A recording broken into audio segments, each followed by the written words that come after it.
What actions will you take to ensure that our jobs stay in America so we can continue to build the best cars in the world here in Michigan? So pretty much as we've been saying, and what I want to do is I want to be able to, look, your business, years ago in this area, I was honored as the Man of the Year. It was maybe 20 years ago. Oh, and the fake news heard about it. They said, it never happened, it never happened. And I didn't know who it was. It was a group that honored me as Man of the Year. The fakers back there, see the fake news. But she'll make a little statement and then run away. All right, there we have it. Former President Donald Trump and the current GOP candidate for the presidency again is in Walker, Michigan right now, and he is really focusing in. The Fox propaganda network was so visibly embarrassed by Donald Trump's obvious staggering cognitive decline that they actually cut away from a live unhinged campaign event that he was holding in Michigan in which he was slurring and meandering in order to filter and translate on his behalf. But before we unpack all that, if you end up liking this video and you want to support the channel, please be sure to hit the like, subscribe, and alert bells before you go. All right, friends, we have several clips to talk about in this video, and it's a bit of a follow-up to a video we did yesterday about this unhinged campaign event in Michigan, in which Donald Trump was meandering and incoherent and slurring. While we were recording the video, the campaign event was still going on, and apparently the Fox propaganda network cut the feed and went back to Fox headquarters so Martha MacCallum, who was in obvious physical distress, like trying to translate and filter and compensate on behalf of this loser, where she tried to spin it in front of Fox viewers rather than let Trump speak for himself. It's a staggering tacit admission that this man is in obvious cognitive decline. I want to play the clip and then we'll unpack it together. Question, because she's right now at the border giving a press conference. She doesn't give a press conference. She doesn't take questions. She'll make a little statement and then run away. All right, there we have it. Former President Donald Trump and the current GOP candidate for the presidency again is in Walker, Michigan right now, and he is really focusing in on this new crime data that was released from ICE that shows 400. Question.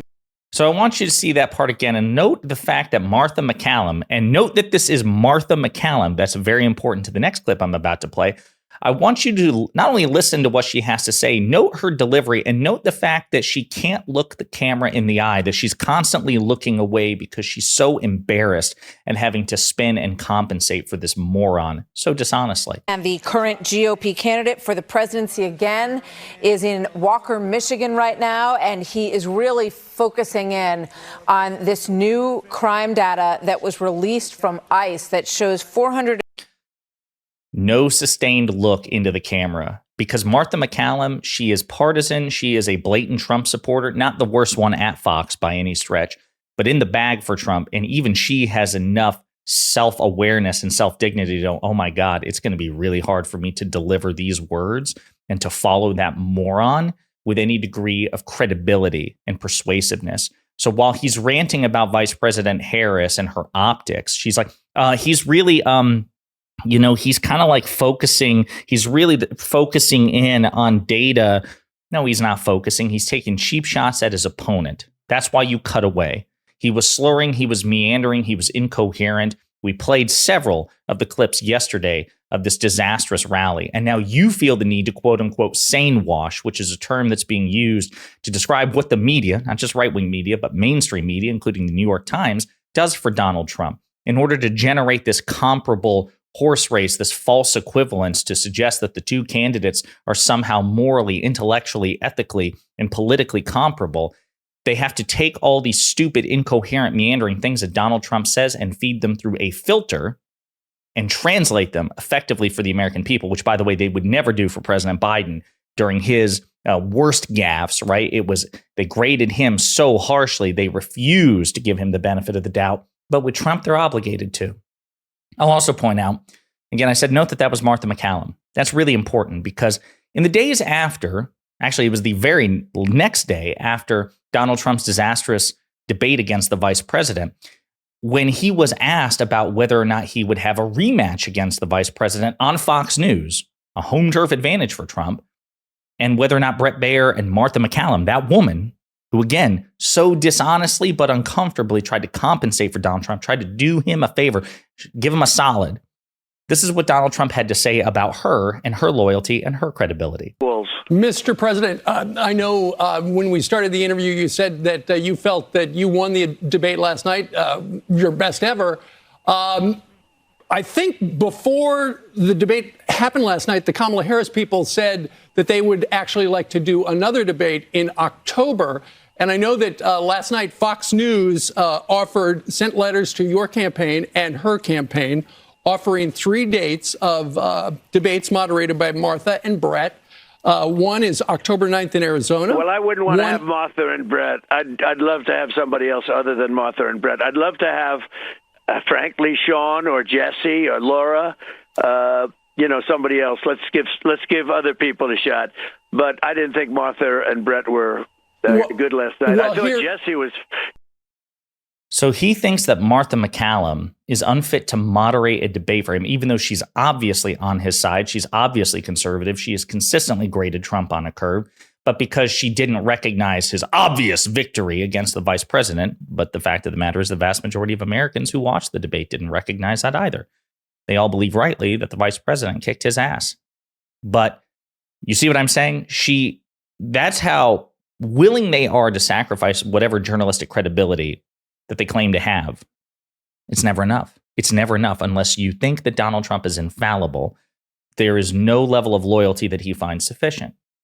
So again, they know that he's stupid. They know he's in some sort of cognitive decline. They know what the polls say. As we've discussed, the polls say that he is mentally and physically and competently unfit for the office compared to Vice President Harris. She's seen as more competent by far. She's seen as more physically and mentally fit by far.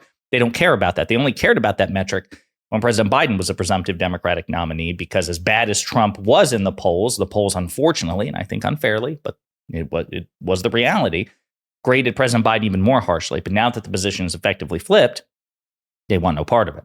I'll also point out, because we're going to discuss this probably in more depth with a video I'm doing with Luke Beasley later, but when Martha MacCallum cut away from Donald Trump's rally and, tried to, again, sane-wash, try to say, listen, yeah, all that incoherent mess, he was actually really focused, and he was digging in on this new report released by Border Patrol, by ICE.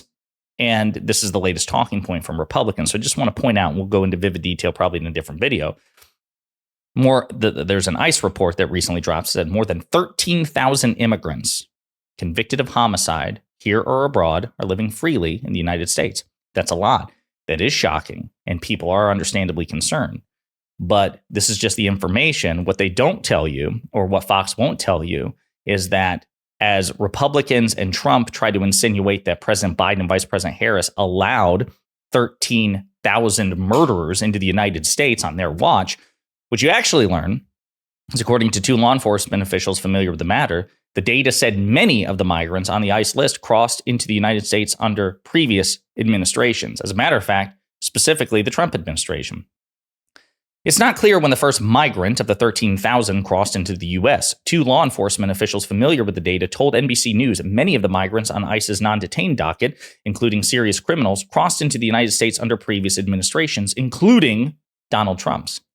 They're going to omit that part. Of course, obviously, on top of all of that, Donald Trump sabotaged deliberately a bipartisan border bill designed to deal with these issues for cynical political purposes. And of course, he wants to hide from that. So again, it goes into this situation where so many Republicans are they recognize that a problem exists. They deliberately sabotage attempts to deal with that problem, specifically to weaponize it against the opposition, and then lie about the data and not provide the crucial context necessary. Pretty pathetic stuff. And we'll go into more detail again in that video with Luke. I also want to point out, speaking of Donald Trump's staggering cognitive decline, this was a question that he was asked in Michigan at that event. And I want you to hear the question. I want you to hear what Donald Trump said in his answer, because it is further proof that this man is mentally and physically unfit to be president. What actions will you take to ensure that our jobs stay in America so we can continue to build the best cars in the world here in Michigan? So pretty much as we've been saying, and what I want to do is I want to be able to, look, your business, years ago in this area, I was honored as the man of the year. It was maybe 20 years ago. Oh, and the fake news heard about it. They said, it never happened, it never happened. And I didn't know who it was. It was a group that honored me as Man of the Year. The fakers back there, see the fake news? But they said, oh, and they looked, and it, they said it never happened, but I said, I swear to you, it happened. It did happen. I was Man of the Year. And yeah, so that's how he answers questions. How to protect businesses, how to protect, how to lower childcare costs.